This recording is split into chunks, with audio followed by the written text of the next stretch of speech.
Yo, okay, been a minute since I put up a video, but in all honesty, I've just been lazy. I've just been lazy. Truth be told, okay, and another thing, everybody feels lazy in ways, right? Sometimes I feel lazy with my workout. Sometimes I feel lazy with my routine. Sometimes I even feel lazy with my diet, and that's why I was thinking the best nutrition hacks, right? You get lazy with your diet. How can you hack the system just a little bit to make it a little more convenient or a little easier to hit your goals? Okay. So it's kind of like my habit video that was like kind of one of my best performing videos. So I figured I'd kind of restructure it and put a little more emphasis on other things in this one. So we'll see. Hopefully I can help you out. Let me have a swig of water here. Maybe you can't tell from my voice, I'm a little sick, but anyways, we'll get it right in. So the best nutrition hacks that I use personally. This can work for a cut or a bulk. It helps more with cutting, but you can kind of adapt these to bulk as well. So um, we'll start off with mindset hacks, right? You don't want to diet. You want to structure. Okay. If you if you diet, if you go on carnivore, if you go on keto, if you go on any of these other fancy keyword diets, oftentimes you're gonna get tired of it. You're gonna get exhausted. You're not gonna like sticking to that diet. What you need is structure. Structure with your meals, right? A house, right?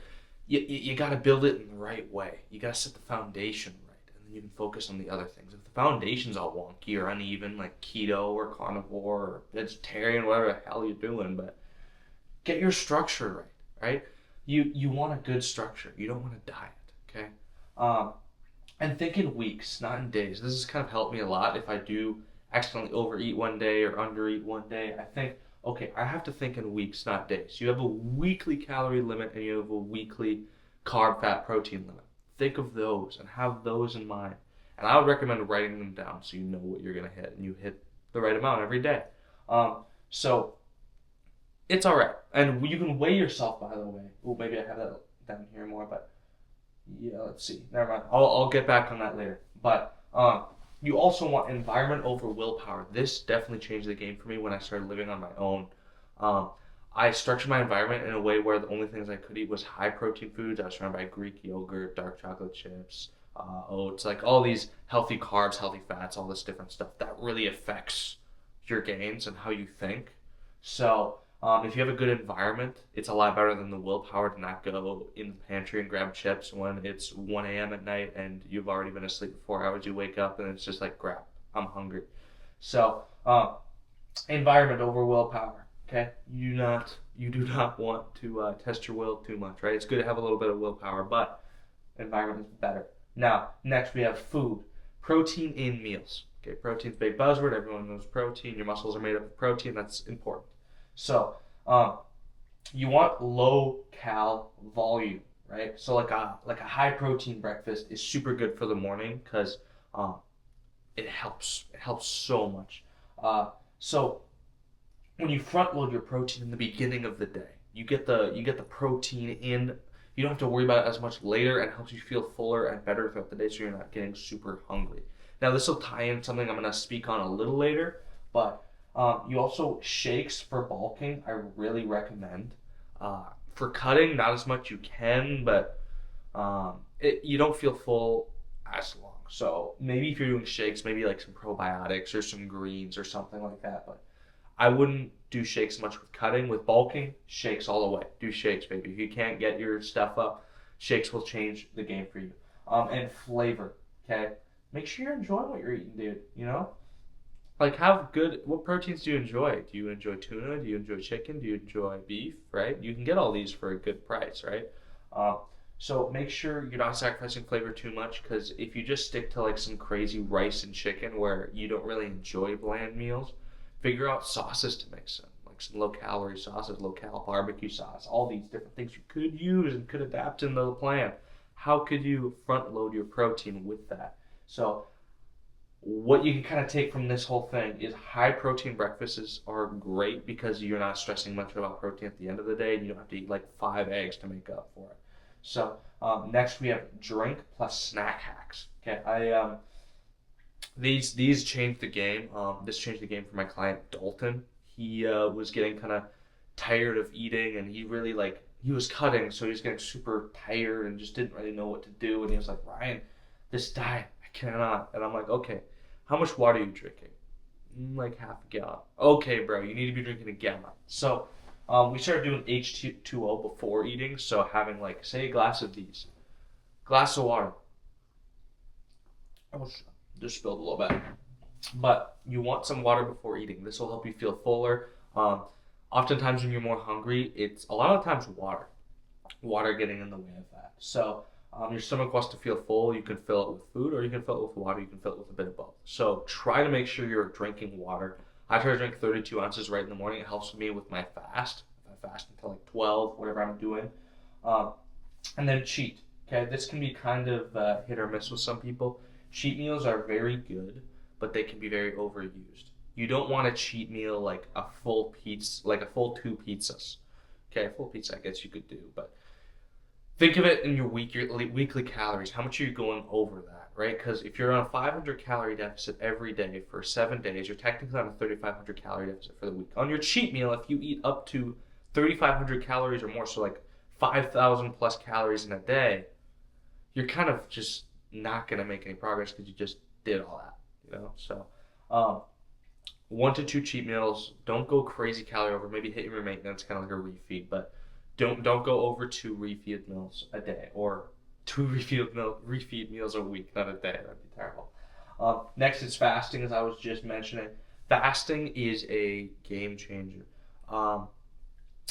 Drinking a lot of water during your fasting, you can kind of play with your hunger a little bit and get a feel for what makes me super hungry. So I like fasting till like noon when I was cutting. I'm currently bulking now, but and that really helped me, and I lost like 35 pounds in 12 weeks through fasting. So if you pace yourself right, you can lose a lot of weight real quick, and fasting helps a lot.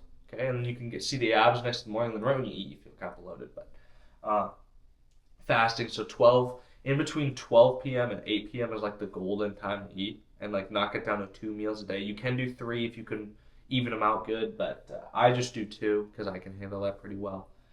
Next, we have timing plus accountability. Some of the most important things you need to know. As I was saying in this one, front load your protein. Okay, every time, always front load your protein in the beginning of the day because your protein is going to be the hardest to hit for most people. So if you eat a lot of it in the beginning of the day, you can look forward to your better meals later. So front loading protein is very important, along with weigh every other day. Okay, I like to weigh every day just because I'm very OCD about my stuff, which you could potentially be.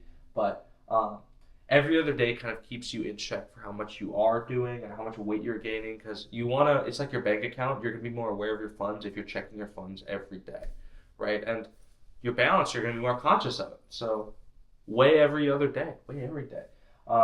And reward consistency, not perfection, right? With your diet, a lot of you guys chase perfection and making sure you have to hit this meal every single day. Like, if you're hitting your macros consistently, that's what matters rather than being perfect with everything. If you eat at 11 one day when you meant to eat at 12 and you just got super hungry, if you still hit your macros that day, good on you. That's good. By the way, I don't recommend fasting for bulking, obviously. I just wanted to go back to that. So reward consistency with like a cheat meal, going out with some buddies, whatever it may be.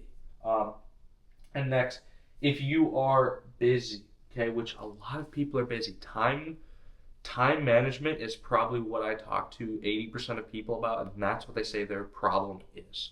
Now, I have done college, worked 2 jobs, and still hit my macros, and that was when I actually lost 35 pounds. When you're busy like that, it helps you not worry about food as much, so use that to your advantage, right? Track your meals, meal prep 1 day of the week, and just go crazy. And have easy to make meals. Like for me, I had a Greek yogurt bowl that I'd kind of make that actually tasted good. It was like cookie dough. I do have like a whole video about it somewhere else on my page if you want to go check that out. Also, I do have some reels on my Instagram about that, which are really great, which I always have linked down in the description for bite-sized content if you like little value or you like little motivational quotes, whatever it may be. So make sure if you are busy, you have an easy to follow meal plan. If not, you have macros, because most people that are really busy usually are cutting, but or trying to cut. But if you are bulking, Shakes, man. Shakes for when you're busy. They're so easy, and it makes a world of difference. I did want to include some really tiny details before you go here. Um, Little things you can do is chew slower and eat slower. You'll feel fuller faster because your food's already pre-digested when you're chewing on it. A lot of guys I know tend to swallow their food. I am guilty of this. I will eat through like my whole meal in like a good minute because I'm just go go go go. Chew slower, eat slower, and if you really want to go into it, use chopsticks.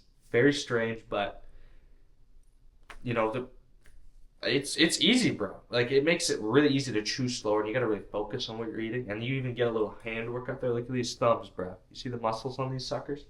Pretty freaking big.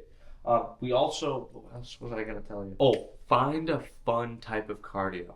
Okay, I do jujitsu, MMA, etc. Whether it's walking a lot throughout the day, whether it's the stairmaster, if anybody loves doing that, but uh, find something you like. Find some good form of cardio, running with your buddy or playing pickleball, whatever it may be, so you can burn those calories. So, anyways, that's gonna wrap up the video. If you're interested in a more in-depth guide or you want something more in-depth, check out my Instagram and feel free to send me a DM. I have a bunch of free resources for you to get, and I have a whole workout skeleton along with this diet that would help you grow and build muscle. And if you want more diet stuff like this, let me know in the comments. So, peace.